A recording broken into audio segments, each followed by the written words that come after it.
Hello guys, my name is Jaqueline and welcome back to our English classes.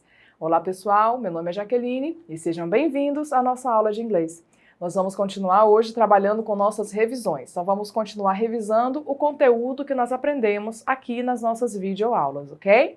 E hoje nós vamos revisar o nosso conteúdo de Present Continuous. Estão lembrados das regras, da estrutura? Então a gente vai relembrar hoje. O que é o Present Continuous? Relembrem comigo aí na tela.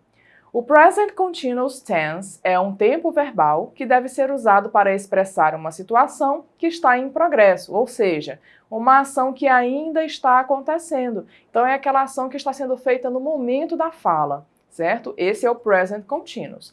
Exemplo, they are playing video games. Eles estão jogando videogame. E aí a gente vê pela imagem que as pessoas estão fazendo isso nesse momento. Então, esse é o nosso Present Continuous, ok? Mas como é que funciona a estrutura deles? Estão lembrados? Então, a gente tem uma estrutura para o presente, para sentenças na forma afirmativa. Nós temos uma estrutura para as negativas e para as perguntas. Vamos ver agora como é que funciona as afirmativas. Então, a estrutura para as sentenças afirmativas, elas seguem essa ordem aí, ó. Primeiro você começa falando do sujeito, logo depois o verbo to be. Em seguida, você tem o seu verbo principal com o finalzinho em ing. E por último, você tem um complemento. O que seria esse ing no final do verbo que a gente acrescenta? Ele é justamente o que corresponde ao nosso gerúndio em português. É esse ing no final do verbo que vai deixar o verbo na ação sendo feita no momento. Então, se eu tenho um verbo comer, por exemplo, eat, se eu colocar o ing no final, eating, vai ficar comendo. E assim por diante, certo? Então, um exemplo de frase afirmativa, como vocês observam aí, I am learning English. Eu estou aprendendo inglês. Se vocês observarem, a cor corresponde à mesma parte dentro do exemplo, para vocês identificarem onde é que está a estrutura. E para a gente falar de Present Continuous, é fundamental, pessoal, que vocês tenham bem em mente as conjugações do verbo to be. Por quê? Porque o verbo to be faz parte da construção do Present Continuous. E se você errar o verbo to be, a sua construção vai ficar errada também. Então, lembrem-se sempre de observar o pronome para saber qual é a conjugação do verbo to be correta a ser usada nessa frase, ok? Bom, então essas são as frases de estrutura afirmativa, certo? Vamos ver agora como é que funciona a negativa. Vamos relembrar, na verdade, porque aprender vocês já aprenderam, né? Então, na estrutura negativa, o que a gente faz? Nós vamos colocar o nosso verbo to be na forma negativa, como vocês observam aí no quadrinho. Então, todos os verbos to be que estavam na forma positiva, am, are e is, agora vai ficar negativo. Como é que eu faço para colocar o verbo to be na forma negativa, teacher? Eu vou apenas acrescentar o not e ele vai virar negativo. Ou eu também tenho a opção de usar a forma contraída, a contracted form. Como é que é isso? Você vai juntar o is e o not, o are e o not, e você vai ter uma palavra só. A contração de are not vai ser aren't, e a contração de is not vai ser isn't. As duas significam a mesma coisa. Olha o exemplo aí. They are studying English. Essa é uma frase negativa. Então, they aren't studying English. Eles não estão estudando inglês. A segunda frase. She isn't studying English. Ela não está estudando inglês. Vocês observaram aí que houve diferença entre o verbo to be? Isso porque nós estamos usando pronomes diferentes. Então, a gente tem sempre que observar essa questão da conjugação também, certo?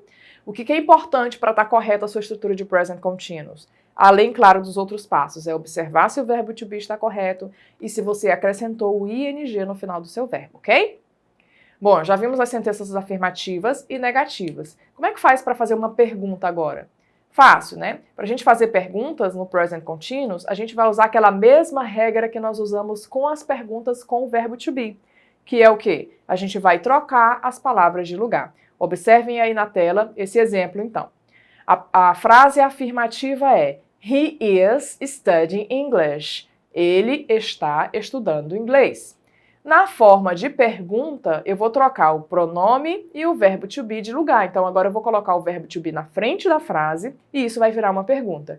Is he studying English? Ele está estudando inglês? Então, apenas fazendo essa alteração, vocês têm aí a pergunta, certo? Lembrando também que é possível vocês usarem as double H questions para fazer perguntas. Quais são as double H questions, hein? São aqueles pronomes interrogativos, o que, qual, quando, onde, que seria where, when, what, who, entre outros. E aí você pode usá-los também para perguntar. Quando a gente faz essa alteração de ing no final do verbo, pessoal, para deixar o verbo com a ação sendo feita no momento, nós precisamos ficar atentos também a algumas exceções. Vocês lembram das exceções? Acompanhe aí na tela. Então, algumas dessas exceções são, quando aqueles verbos que terminam em E aparecerem, vocês vão acrescentar apenas o ing, tirando o E. Então, o exemplo é write, que é o verbo escrever. Quando a gente coloca o ing, a gente tira o E do finalzinho para poder acrescentar o ing. Aí vai ficar o writing. A mesma coisa acontece com dance. Termina com E, eu tiro o E, fica dancing.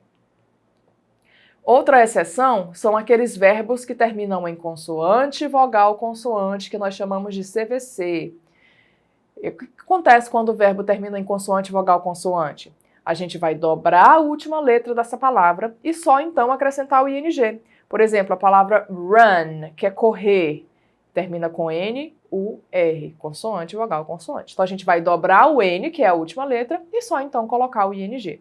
Vai ficar running. O swim segue a mesma regra, fica swimming com 2 M's, porque nós tivemos que dobrar a última letra, ok? Ok, então agora vamos fazer um exercising para ver se vocês realmente compreenderam a matéria, certo? Tem aí uma imagem de um filme e aí vocês precisam responder a pergunta: What are they doing? What are they doing? O que eles estão fazendo? Lembra que a gente falou hoje sobre usar as double H questions para perguntar? Então aí a gente tem uma double H question, né? Para fazer essa pergunta no present continuous. Então, what are they doing? O que eles estão fazendo? Conseguiram pensar aí numa resposta? Se vocês responderam they are dancing, responderam corretamente. Eles estão dançando. Lembrando que o dance termina em E, então a gente tira o E para poder acrescentar o ing, ok? Muito bem, então esse foi um dos conteúdos que nós aprendemos. Mas outro conteúdo também interessante que a gente aprendeu foi sobre os daily routines e também sobre os advérbios de frequência. Lembram das ações diárias e os advérbios de frequência? Vamos relembrar então, porque são muito comuns em textos em inglês. Então olhem aí na tela comigo. Nós temos algumas dessas ações, né, de rotina. Tem wake up, que é levantar, acordar no caso, né? Get up, levantar. Have a shower, tomar banho. Comb your hair, pentear o seu cabelo. Get dressed, se arrumar ou se vestir. Have breakfast, tomar café da manhã.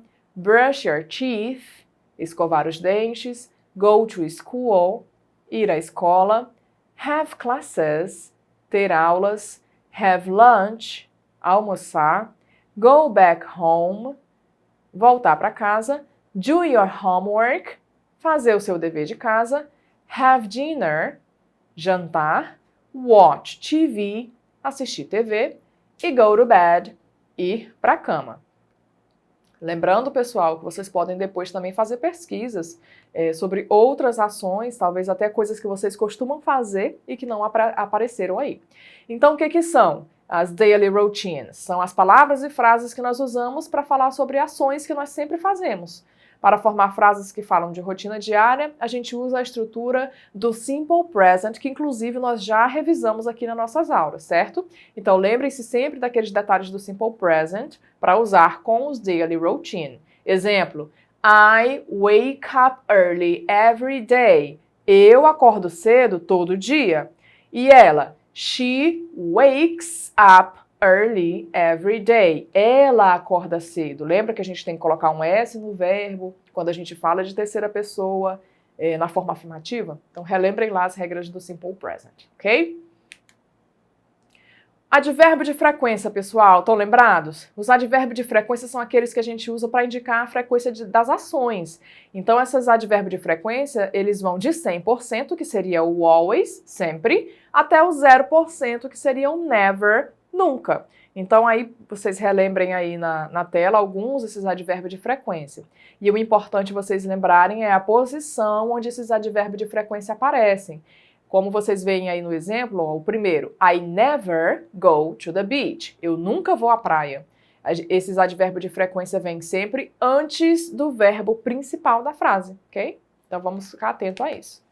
Aí tem uma diferença entre os advérbios de frequência e as time expressions. As duas são aquelas que eu uso para responder. E para perguntar, eu vou usar o how often, que significa com que frequência, certo? Então aí no exemplo nós temos How often do you read a book? Com que frequência você lê um livro? E aí você pode usar o advérbio de frequência para responder, que vai vir antes do verbo principal, como vocês observam aí no quadrinho, ó. I always read a book, por exemplo. Eu sempre leio um livro. Ou vocês também podem usar as time expressions, que são as expressões de tempo. Essas expressões de tempo vão vir no final da frase. I read a book every day, in the morning, at night. Eu leio um livro todo dia, pela manhã, à noite, entre outros, tá? Voltem lá nas nossas aulinhas e relembrem o significado de cada uma dessas expressões, certo? Agora vamos fazer o nosso exercise. Lembram desse exercise? É um texto, vocês vão ler esse texto para responder as próximas perguntas. Então o texto diz assim: My name is Jessica, I'm a lively girl, I think I'm funny and nice. I usually go to the beach on Saturday mornings. I play tennis every week. I usually have a picnic with my friends. I jog in the park 2 hours a day and I go bowling twice a week. I love parties. I often go to discotheques, but my father isn't satisfied with me. I am a talented girl. I even play the guitar. Baseado nesse texto, pessoal, vamos responder essas perguntinhas aí, então. Todas as perguntas têm como base o how often, porque quando a gente usa o how often, nós queremos saber sobre frequência, certo? Então, how often does Jessica go to the beach? Com que frequência a Jessica vai à praia? Dentro do texto vocês conseguiram identificar essa informação? Se vocês procurarem go to the beach, próximo dela vocês vão encontrar ou uma expressão de tempo ou um advérbio de frequência. Na letra B, how often does she play tennis? Com que frequência ela joga tênis? E na letra C, how often does she go bowling? Com que frequência ela joga boliche? Ok, conseguiram identificar no texto, pessoal? Acredito que sim, porque está tranquilo, né? Então vamos lá. As respostas, né? Na letra A, how often does Jessica go to the beach? Com que frequência a Jéssica vai à praia? Se vocês olharem lá no texto, vocês vão perceber que ela fala usually. I usually go to the beach on Saturday mornings. Então a gente tem aí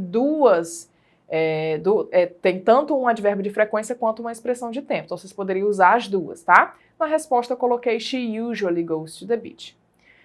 Na letra B, how often does she play tennis? Com que frequência ela joga tênis? She plays tennis every week. Ela joga tênis toda semana.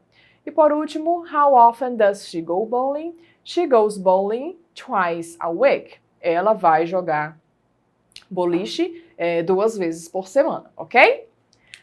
E é isso, pessoal. Espero que vocês tenham gostado. Não esqueçam de acessar a nossa plataforma Eduque. Revejam essa aula quantas vezes for necessário. Faça pesquisas extra. Procure outras matérias para ler e assim melhorar o inglês de vocês, ok? See you next class!